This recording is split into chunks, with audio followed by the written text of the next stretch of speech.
Hey guys, Wisconsin Woodsman here, and today I'm going to be doing a little tabletop review here of my Gerber LMF2 survival knife kit that I created. So let's uh, let's just go right into the review here. First off, if you haven't seen reviews, I haven't done a review of this knife on this channel yet because I won't actually. This is the closest thing I'll come to review for this knife because there's so many of them out there. It's kind of pointless for me to do a review. It's an awesome knife. It's a very good knife. So that's all I'm gonna say. It's a really good knife for about $100. It's a really good knife from Gerber. Um, though Gerber's quality has been going down, this knife is still very good. I'd say it's probably one of their best knives in their product line. So yeah. So this is a Gerber LMF2 Survival. A few quick things about the knife. If you haven't seen this before or you haven't seen reviews with the sheath, it has a really good sheath. It's a hard nylon sheath in the back here, and then that attaches to a rubberized Kydex sheath, which is hard to see because I have so much stuff on it. But a rubberized Kydex sheath right here, and it's rubberized to stop sound. Like if anything hits against it, it's not going to make any noise. Anything metal clanging against it, it won't make that noise like it'll make on hard plastic. So that's nice. And it also gives the sheath a nice grip if you need to grab onto it or whatever. But yeah, and then inside the sheath, I know this is hard to see, but when you lift up these flaps, I just lift up the flaps and a bunch of dust came out. It's kind of funny. But a bunch of dirt and stuff. But you lift up these flaps and this 1.5 inch black piece sticking out here is actually a knife sharpener. So you can pull a knife out and sharpen your knife through the middle of the sheath, which is a nice feature. It's not a super nice knife sharpener, but it'll do the job in the field if you just need to quick touch it up while batoning or whatever. So yeah, that's a nice feature to the sheath, and that's something that already comes with the sheath. And then on the nylon part of the sheath, you have 2 points, a point here and a point here, with about each 2 to 2.5 inch long molly straps here. So that you could strap it to a backpack or a belt or whatever you would want to strap this to. There are a lot of different carry positions, and it also has these belt rings right here. I don't know if you can see this. Yeah, right here. There's like these loops here, and you could run your belt through that, and you could wear it scout way on the small of your back. So it's like this. It's actually like horizontal on the small of your back. I personally wouldn't want to wear it like that, but you could. So that's another way you could wear it. And it also comes with a leg strap that feeds through here. There's Velcro and there's Velcro on the leg strap, and so you can put this right on your leg. And there's another leg strap that feeds through here, which I have packed full of stuff right now because I don't even use the leg straps. But they are nice. They're nice leg straps with some elastic on one end, and they have rubberized parts on the leg strap, so it won't slide around on your leg, and it's nice and grippy. So that's the closest thing you're gonna see of a review from me for this knife, and it's a stainless steel knife. And then I'll actually talk a little bit about the knife, I guess. Um, the knife, as you can see, it had black. It was a black blade, and it still has some on it, but a lot of it's worn away. Um, but it says Gerber here with the Gerber sign. I don't know if you can make that out. And then on the other side it says Portland, Oregon, USA, which is where it was made. And it has a really nice grippy textured handle, kind of rubberized, and then it has a hole in the bottom here, a lanyard hole, and then two lanyard holes here, and it's hard to see because I have Ranger band over it, but there's like a notch. Yeah, you can kind of make that out. There's a notch in the middle here, in the small of the handle, and that's so you could tie this to the end of a long straight stick and make a spear out of it, and use it as a weapon or a hunting tool, or if you can't reach something. So that's what those are for. And then coming down to the bottom here, where this lanyard hole is, it has a really nice butt cap here for or a skull crusher for whatever you need to. You can smash things open with this. On one end, it's flattened here and it can be used as a hammer. You can break glass with this if you needed to. This is mainly meant for pilots. The design was meant for pilots, so if they were stuck in their aircraft, it's meant to be able to break through the glass if needed. And then it's about a 5.5 inch stainless steel blade with about 1.5 inches of serrations. And a lot of people, that's their one complaint, is that the serrations are backwards, I think they say, but it doesn't make a difference really. Um, Backwards for right-handed people, but I don't find that it really makes a difference. And then it's got a really big. This knife has a really deep belly, So that's nice. And then and obviously that's going to be the sharpest part of your knife. It's a little dirty. I should have cleaned it before this. Sorry. Um, so it's got a nice blade, and it's fairly thick. I don't know if you can see that. It's either close to a 1/4 inch or about a 1/4 inch. I wouldn't say a 1/4 inch. Very close though. Um, and then it is actually not full tang. The tang comes to about right here, actually where the end of my Ranger band is, I'd say. And then there's a rubberized before you get to the glass breaker here, the skull crusher. There's a rubberized piece in there, and that's so if you're ever cutting electrical wires, hot electrical wires with this, the electricity can't flow up through all the metal and into your arm and electrocute you. It just stops at the rubber. And there was actually a story about two Marine Scout snipers, and their mission was compromised, and they had floodlights on them in a compound getting shot at, and one of the snipers had this knife on him, and he cut hot cords, and there's a big pop and sparks everywhere, and there's a huge. You can look up pictures of it online. There's a huge piece, like not really taken out of his knife, but like almost like it melted the knife down and like blew it this way. There's like a huge piece taken out there. But he said it was warm. He could feel the warmth in the knife and the handle, obviously. But he said that he was never electrocuted, and that saved his life. So that's really neat. Really neat story. It's got some nice jimping here. The one thing I would have to complain about this knife is that both of these, the way it kind of flails out right here, the finger stops there.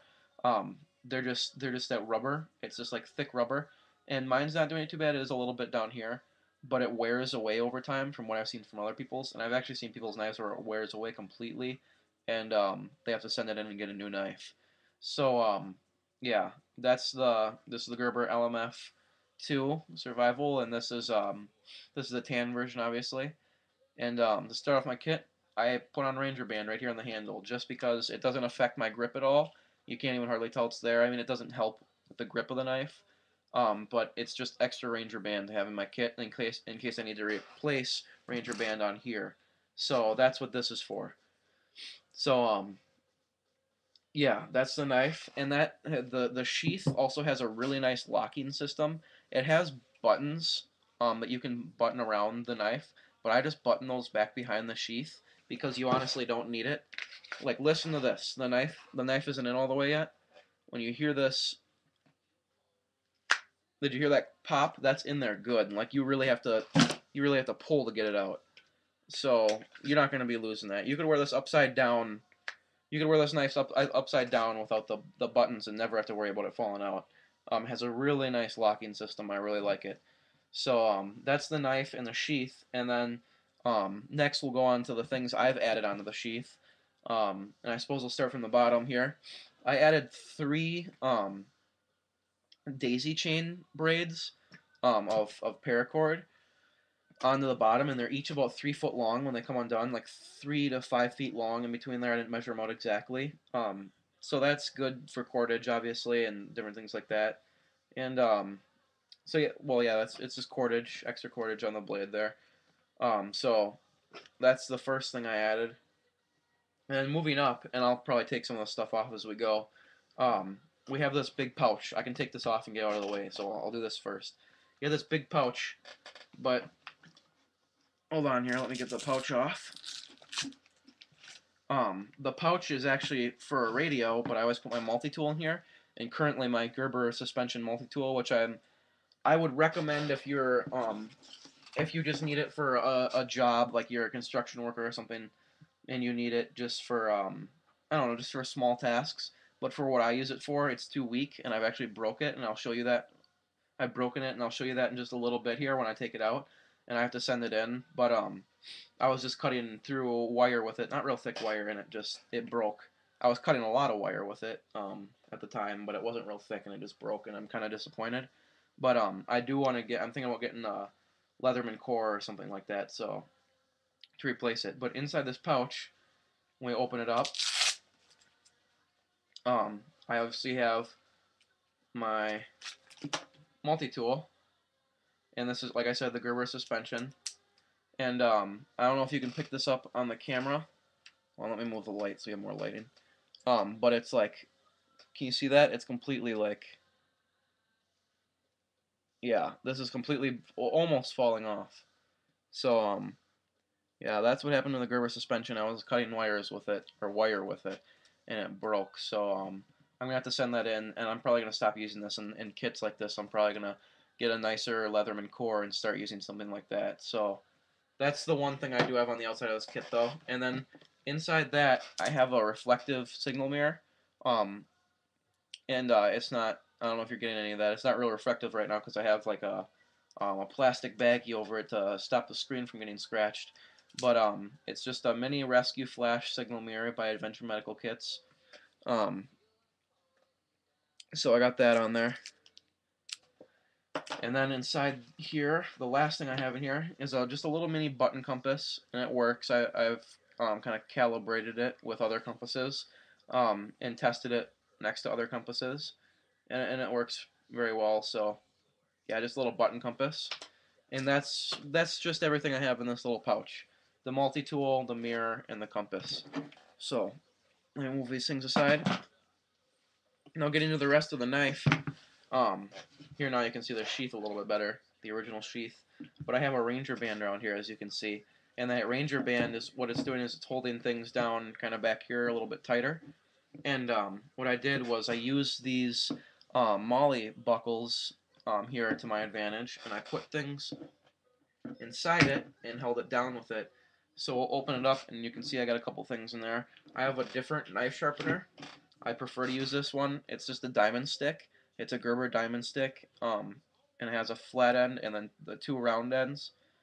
So and then it has the groove in the middle for serrations. So that's a good little start sharpening diamond stick. It's about $10, so I'd pick one up. Really nice to have. And then I have the Slim Rescue Howler Adventure Medical Kit's survival whistle, and this can be heard from about a mile away. And it's a good thing for in your kit for signaling. So that's a Slim Rescue Howler. And then I have just a little kind of vial I created of gunpowder, just for starting fires and stuff. If I need a little bit bigger spark, so I got that and I just threw it on there. Um, and then, like I said, that's holding it down a little bit tighter here is the Ranger band that comes to the back. So that's in that one. And then up here, I actually have just a little booklet from the Bear Grylls Fire Striker that I got, but it's a Bear Grylls Priorities of Survival Handbook, and it's good. Even I think even the most experienced survivalist should have something like this on them, because you can be, or not even survivalist. I guess the most experienced survivalist, it's probably not necessary for them, but the most experienced woodsman, if you've never been in a survival situation, like I've never been in a true, I mean, I've never been in a true out in the woods for so long lost that I feel like I'm gonna die, life threatening. I'm the only one who survived from a crash situation. Um, so I don't really know how I would react in that situation. And I feel like if you haven't been in that situation, you don't know how you would react. Then something like this would be good for you to carry in your kit, and it's small and light.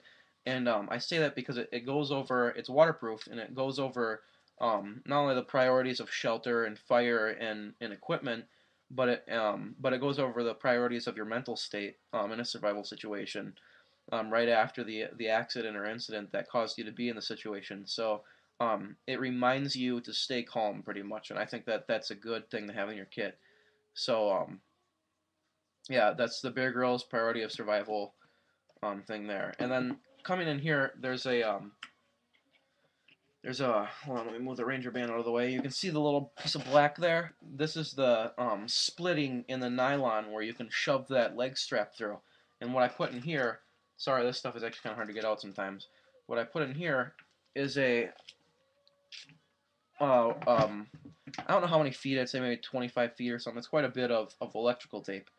So I got that in there, and I'm thinking about replacing this with something because I don't really know how much of a necessity it is per se. I mean, obviously it can be a good tool, but um, with the cordage, I don't necessarily know if I need it or anything. So I'll think about that. But I just threw this in there, and that's a just a little roll of electrical tape that I rolled up myself, and then in here also is, now this is kind of tough to get out sometimes, so sorry about It's inconvenience.